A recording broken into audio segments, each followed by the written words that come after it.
Ese na manaya o na foi vai ngota to fa longo ese time to fa umatul tanto pesena ai to fa mana to le marol tato to no. You are tuning in to 531 PI bringing Pacific people together por Kalame Masani bilingual hour tawili li alfa mayama fa taski foi malasunga ya sa vea tone pesta.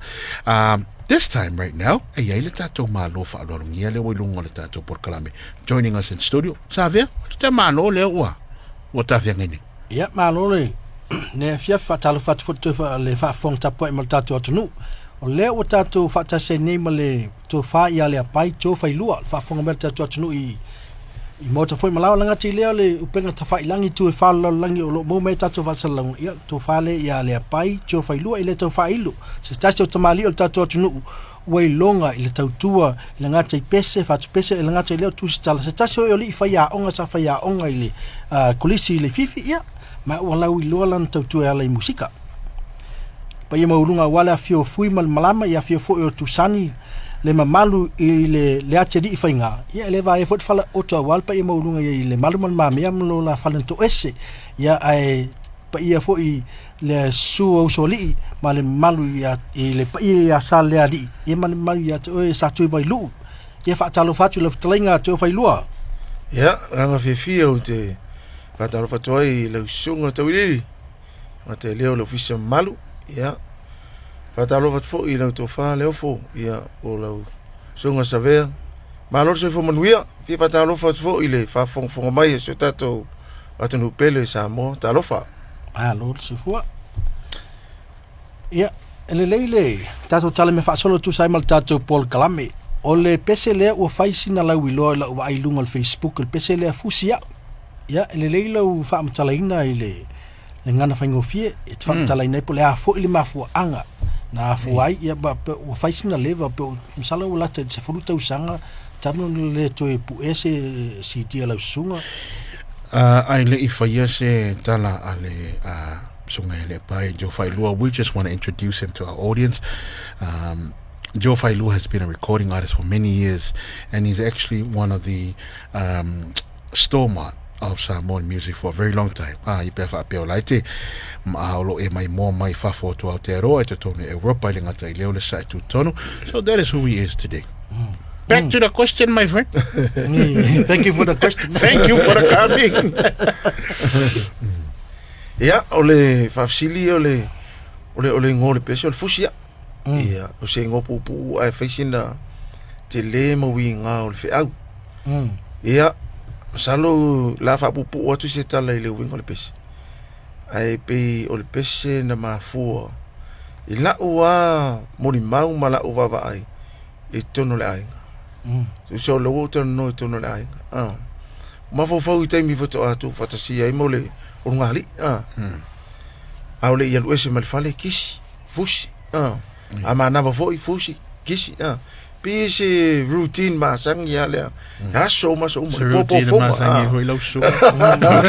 Ne foi sa ro mai ro ka fa kai pa pere ke ro fa ye. Yo fa ka lo fa mo le pa.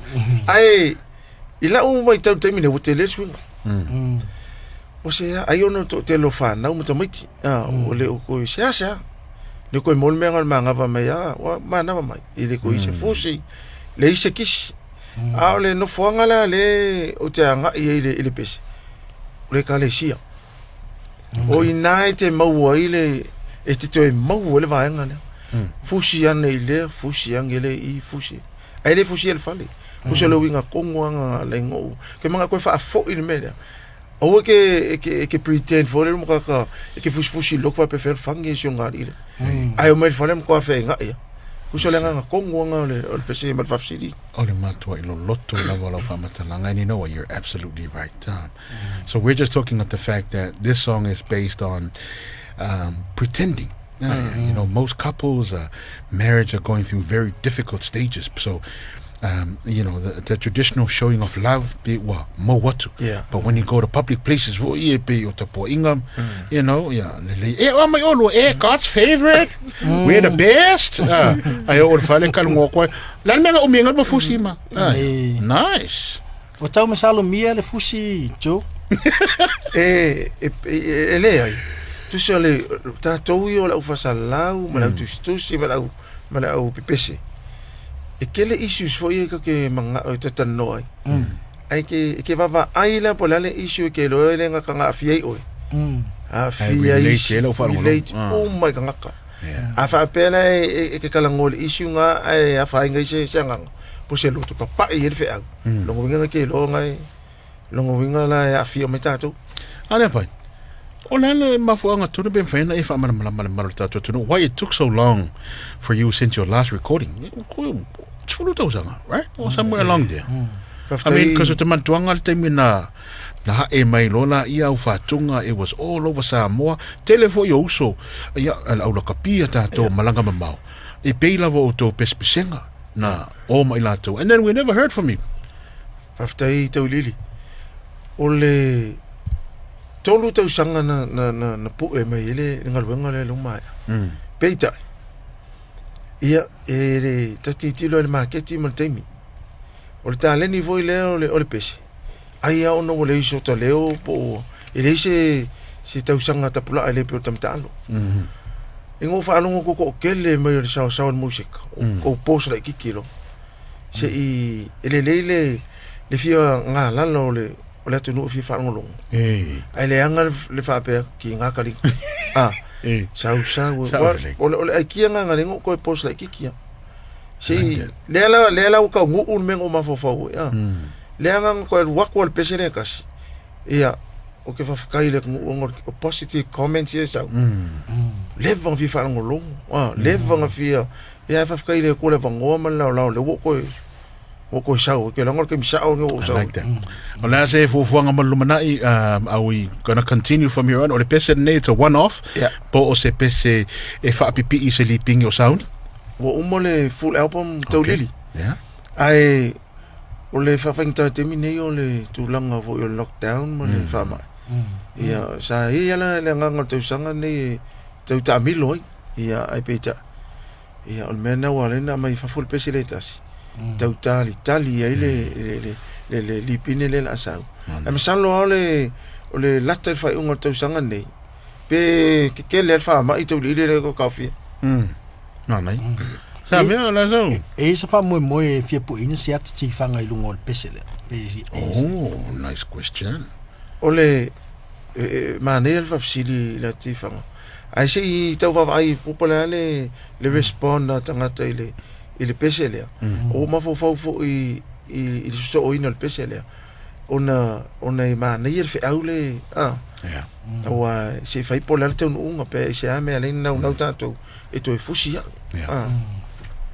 okay you know what o te masalo i se taimi o lumo le atu e wala au to fo i lau sunga to su mai tato te fatal te noanga e te noina le si vainga so atu para ver nei taimi mule to el fatal tato por clame molo taimi fo u fa noina we su mai tato fatal te no yo malo fo mani le atu. You know, most of us, we always think that once we serve the kingdom of God, me vuita to secular writings. But o tele no fa manatu la fa tu pese. O yo se fai longa to tono tu spaieta o the man of God. Ele ila unga sfa side orang ako. But how did God use him? Na fa nga o ya e fai mapale mio malo. So o la o foi va ia o fatunga. O oyo le suyo le atu o tono le vai ngol musika lo tato ia te mine ai le i mai al tato fatananga pe ma fai lava na tango introduce le tato pese ma nisi fo yo vai ngol toi ai le i fa ngol mar tato no ia fa ftai tele tawilili mo le atu fa ftai le sunga te tai fo tato po kalame mo to ofisa me se fo ile to fa sa vea o tato ma futer neias fa ftai tele mo le no fa au ia ai so se lao tato to e filo ai o le pese e umi ole ngola kongo e kaufa umi ko le ngo fusi ya ule fale fa mol pe fa umi fusi ya u ile fale fa mol ko se e me fa mol lo ngo wingo me ka wa fa o fusi ai fa mol ai pule pe fusi pere ai Samoa ya na wo ilunga tanto pe se lunga le YouTube mo Facebook ya man tu la like mo la share ja fa pe foi via tu si sau fe aulalo ja tadia me nga fa tai is Facebook en faina fa so tai toil tanto no por Instagram ja lo mo wala va ulunga le ele tanto Facebook mal fa lo to fa lo mana ya le was 4 minute te ale tu la lima fa tantanonga na male sunga ya le pai jo fa lua long serving son of Samoa te musika ia au le ata to whalongongo ia le pese leo ta ua fusia o loi whafonga mai le 531 PI bringing Pacific people together.